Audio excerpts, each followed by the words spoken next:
Olá, graça e paz. Eu sou o pastor Jaziel Farias, pastor líder da igreja Impulse aqui em Nova Iguaçu, Rio de Janeiro. Eu sou casado com a Nilza há 45 anos e Deus nos abençoou com um casal de filhos. Tiago, casado com Maxilene, e Lídia, casada com André. Da união dos nossos filhos, Deus nos abençoou nos dando 3 netos, João, Lucas e agora o Tito. Estou no ministério há 32 anos e há 30 anos como presidente líder da Igreja Impulse, anteriormente conhecida como Igreja Batista do Rancho Novo, saindo de um modelo tradicional para uma visão contextualizada. Estamos na Rede Spirit desde o seu início e, através das mentorias recebidas, temos experimentado um crescimento exponencial saudável muito bom, muito grande. E hoje utilizamos a matriz 5x5 e também as nossas células, que hoje é a base para o crescimento da nossa igreja. Também temos uma visão social com atividades para a nossa comunidade. A nossa igreja deixou de ser uma igreja conhecida só no município. Hoje nós temos um alcance muito grande. Temos membros que fazem parte da igreja, que estão em outros municípios, outros estados do Brasil e até mesmo fora do Brasil. Temos membros em Portugal, Canadá, Holanda e Polônia. Estamos também fechando uma parceria com a missão Mãos Estendidas e adotando 3 igrejas em África para fazerem parte da Rede Spirit. Deus tem nos abençoado nesse sentido, de não só sermos uma igreja local, mas também uma igreja com alcance mundial. E para mim é um privilégio participar de mais uma conferência, aprendendo mais sobre integridade e amor e assim colocarmos em prática na vida das nossas igrejas. Eu tenho certeza de que esta será mais uma conferência impactante para todos nós. Que Deus te abençoe. Olá, queridos. Graça e paz para todos vocês. É um privilégio muito grande poder estar nessa conferência compartilhando um pouquinho da minha experiência de cura e libertação da depressão. Quero agradecer ao pastor Carlito, ao pastor Marcos Madaleno, pela oportunidade de estar aqui nessa conferência para compartilhar com vocês. Um ponto ou uma vírgula. Foi assim que eu sintetizei toda a minha experiência com a depressão. Assim como o pastor Zé Mauro falou aqui agora há pouco, no meu caso também, no período da Covid, no período que as nossas igrejas, elas tiveram que fechar as portas, pelo menos isso aconteceu no município de Nova Iguaçu, tivemos que fechar as portas por causa da Covid. Então, para mim, foi uma dificuldade muito grande, uma dor muito grande, porque acostumado a pregar com um grande público, e eu tinha que fazer gravações com a igreja completamente vazia. Somente eu e um rapaz da equipe de filmagem fazíamos essa transmissão. E com isso, fui me abatendo. 7 membros da minha igreja faleceram também com a Covid. Não tive a oportunidade de fazer o culto fúnebre, porque era proibido, era restrito somente para os familiares. Então, tudo isso veio ocasionar e acarretar na minha vida o início de uma depressão. E tudo começou com a minha esposa descobrindo e me chamando a atenção de algumas coisas que eu comecei a deixar de fazer. Eu já não estava mais querendo falar com as pessoas e o mais complicado para mim foi o fato de não querer estar mais na igreja. Era como se fosse uma fobia. Eu não queria estar mais na igreja. Para vocês terem uma ideia, eu perdi um pouco da minha vida devocional. Eu não tinha forças para falar com Deus, eu não tinha coragem para pegar a Bíblia, para estudar. Aí vocês podem imaginar como um pastor passar por uma experiência dessa. E principalmente o isolamento. Isso ficou muito comum na minha experiência, porque eu sempre fui uma pessoa que gostei de conversar, criar relacionamentos, mas com o isolamento acabou tudo isso na minha vida. E aí sim começou a vir então os sintomas da depressão.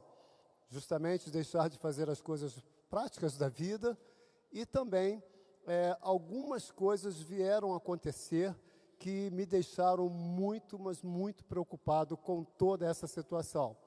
E a pior para mim foi conviver com a somatização de enfermidades. Eu ouvia falar de enfermidades e logo a seguir eu estava tendo os mesmos sintomas. Para vocês terem uma ideia, nesse período eu perdi um grande amigo que fomos adolescentes juntos, estudamos juntos, trabalhamos numa mesma empresa por 15 anos juntos, e eu fiquei sabendo que ele estava internado num hospital no Rio de Janeiro, com os sintomas de uma doença incurável. E eu ouvi dizer que ele estava vomitando sangue. Naquela mesma noite, eu comecei a vomitar sangue. No outro dia, os sintomas dele foram feridas que saíam na sua boca. Dia depois, as feridas estavam saindo na minha boca.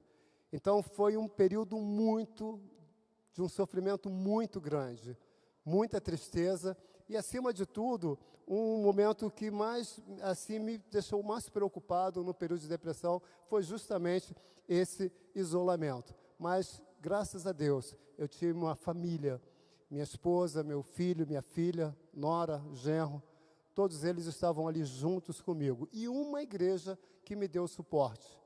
A igreja Impulse, ela não me abandonou. Ela entendeu a minha situação.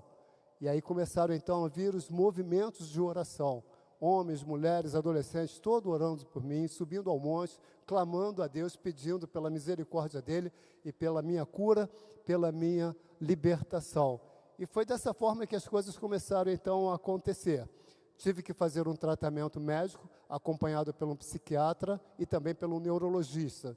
E nesse período, algo tremendo aconteceu, porque justamente quando estávamos ali, vivendo o auge da depressão, eu só retornando um pouquinho, eu fiz o nível 3 da depressão, que é o mais brutal. Ele causa alucinações, eu tive alucinações, ele causa também a insônia, eu não conseguia dormir, fobias, tudo isso eu passei, para vocês terem uma ideia. E também, eu quero crer que uma das também dificuldades minhas dentro desse período da depressão, além dessas que eu acabei de falar, foi justamente o fato de não conseguir mais viver a minha vida pastoral e ter que enfrentar com aquilo que nós chamamos de preconceito. Infelizmente, a igreja evangélica, ela tem um preconceito muito grande com a depressão. E eu ouvia dizer de pessoas do bairro, o pastor está com depressão é porque ele está com pecado na vida. Alguma coisa ele está cometendo, alguma coisa de errado está acontecendo, por isso que ele está com a depressão. Para vocês terem uma ideia, eu perdi uma família da minha igreja, porque eles não admitiam ser conduzidos, pastoreados com um pastor que estava sofrendo por depressão. Então, tudo isso acarretava mais uma dor dentro de mim.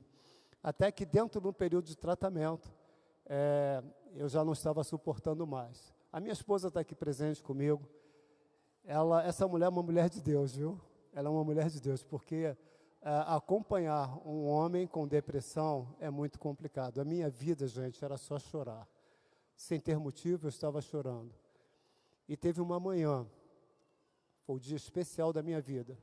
Eu acordei, ela já tinha preparado o meu café, fui tomar o meu café já abraçando ela chorando. E ela falou para mim, olha, eu não estou aguentando mais. Você precisa reagir.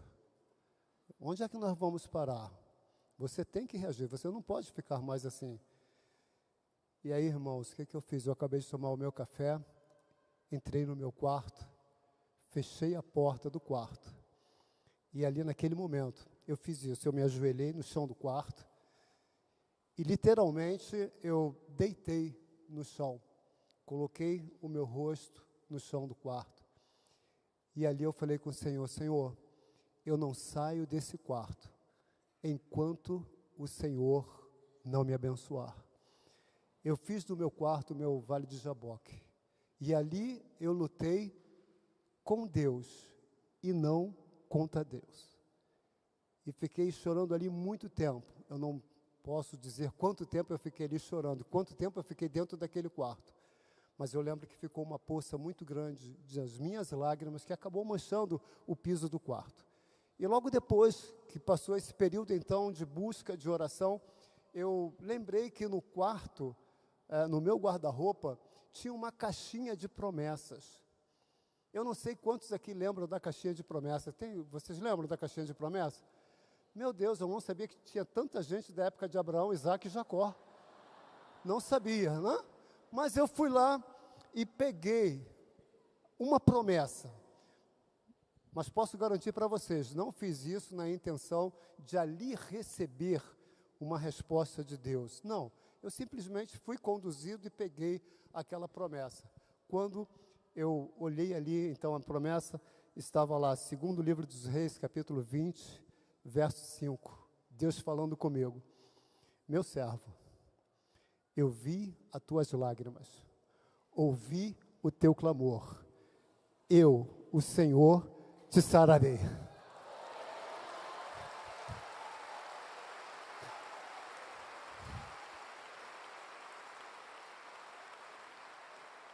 Ali foi o fim de tudo. Eu me levantei e me lembro que eu abri a porta do quarto, chorando. Eu entrei com a depressão e saí do quarto sem a depressão. Fui abraçar a minha esposa e ela: você ainda está chorando? E eu fui querendo falar com ela e não conseguia por causa das lágrimas. Eu só lembro que eu falava assim para ela: Nilza, saiu, foi embora, foi embora. Ela: foi embora o quê?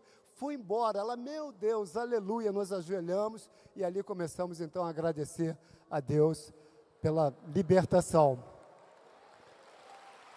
Aleluia, aleluia. Para encerrar, queridos, o médico, o psiquiatra que estava tratando de mim, ele simplesmente falou assim: olha, quando eu cheguei logo depois do meu processo de libertação e cura, eu cheguei ali no consultório, e ele falou assim para mim: olha, você está diferente, o que aconteceu? Eu já estava propenso a conduzir você para um outro profissional, porque eu já não estava mais dando conta. Mas você chegou hoje aqui diferente, o que aconteceu? Então eu expliquei para ele tudo o que havia acontecido no meu quarto. A revelação e, acima de tudo, a mão de Deus agindo sobre a minha vida. E aí ele então falou assim: olha, só pode ser algo sobrenatural. E a minha esposa, com a sabedoria dela, falou assim: doutor, foi Deus quem curou o meu marido, mas ele usou o Senhor para tratar dele. E ali nós conseguimos então conquistar aquele médico. Eu dei para ele uma Bíblia contextualizada e também o livro Uma Vida com Propósito. E assim, irmãos, Deus me livrou dessa depressão. E eu quero deixar uma palavra aqui para encerrar aqui. Talvez num encontro como esse de líderes, pastores, alguém esteja vivendo, quem sabe, ou fazendo o início de um período de depressão. Eu quero levantar minhas mãos sobre a vida de cada um de vocês e declarar que o mesmo Deus que me curou é o Deus que vai curar cada um de vocês. Aleluia! Glória a Deus! Eu vou estar depois, no horário do almoço, eu trouxe os livros para serem vendidos, a gente vai estar ali. Se você quiser adquirir depois o livro, a gente vai bater um papo também. Que Deus a todos abençoe. Aleluia!